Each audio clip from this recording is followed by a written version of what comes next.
can we guide? So some of the very basic rules of parenting is that do not use vague statements.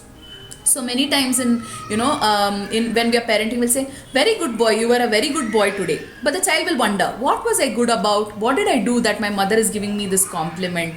So be specific. Talk exactly what you mean to say. So let's say you were a very good boy because when we went to meet the doctor, you were sitting very quietly, you did not ask for the phone, you did not throw a tantrum, and you were very patient even if we had to wait for a very long time, and did not trouble me. So I am really happy that you were able to sit quietly. So these are the kind of specific compliments and positive appreciation which the child will remember, and this in turn will help long term, because the child's brain will form good neural circuits, and this will in turn, even in the future, be stored in the long term memory of the child's brain and will be used next time when you go to the doctor or you're waiting somewhere else.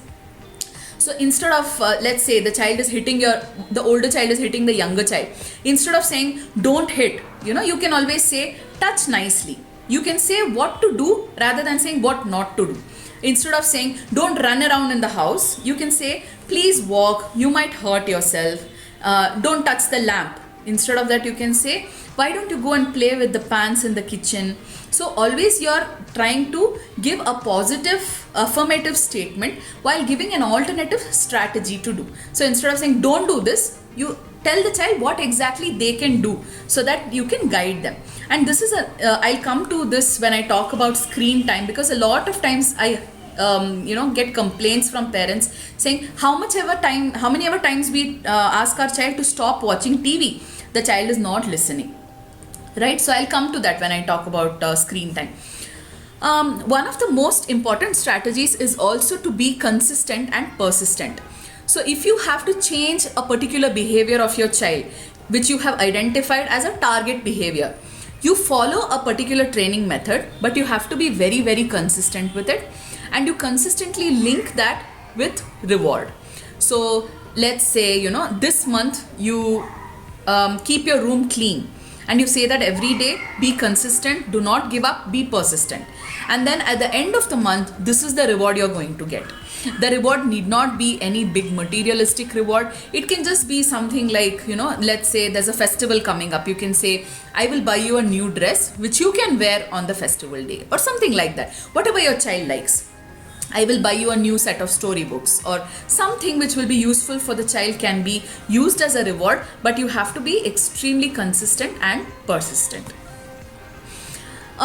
You have to teach children values, but not in the sense of giving commands, right? So this is another important thing which many parents do. So they will tell their child, you have to share with other kids, you have to be honest, you have to be compassionate, you should not shout, you should not scold. No, it doesn't work that way. You will have to use strategies which will make your child learn these skills. So just a couple of days back, I was interacting with somebody and they said, I keep telling my child, you have to respect elders, you have to not shout at your mother, you have to touch the feet of your grandparents. But these things cannot be done cannot be done or followed when you're just saying these things. You have to imbibe these things as a dynamic process throughout your day-to-day life. It cannot just happen by using these words, be honest, don't do this, don't do that. It has to be a part of how you teach your child. So a lot of times, especially in children who are aged between 4 to 12 years of age, what really helps is reading social stories to the child. Even if you do not have a story, you can probably make up your own story. Right, so one day there was an elephant who was walking, and the elephant's mother fell down. Whatever, you can make up stories for younger kids, but for older kids you can always choose important people, patriotic people, great personalities from our past, from our history. Talk about their life. Just to give you a simple example, there is a story in my son's textbook which is about Ishwara Chandra Vidyasagar. It is in Kannada textbook, so it says how saralate, how simplicity is important. So the story is very, very simple. So it goes like, everybody, there was a ceremony where Ishwara Chandra Vidyasagar had to be invited as a guest and had to be honored because of his great work. But everybody were coming in big cars, luxurious clothes, and a lot of materialistic decoration. A lot of hue and cry in that ceremony was going on. But when Ishwar Chandra Vidyasagar came, he was dressed just in a dhoti and kurta, white color, and the security literally pushed him and threw him out, because the security thought he was just a passerby who was trying to enter this grand ceremony. And one of the organizers identified that it was Ishwar Chandra Vidyasagar, apologized, called him in, and then the ceremony went on. And after the ceremony, Ishwar Chandra Vidyasagar came back and acknowledged that the security guard was doing such a great job which was given to him, which also again emphasizes the fact that he was very simple. So through these kind of very simple stories of great people, of people who have given their lives for our country, just even in Swami Vivekananda's life, there are a lot of stories. So telling about these stories itself can be of immense value, but what you have to do is, when you tell these stories, it should not be like you are blaming your child.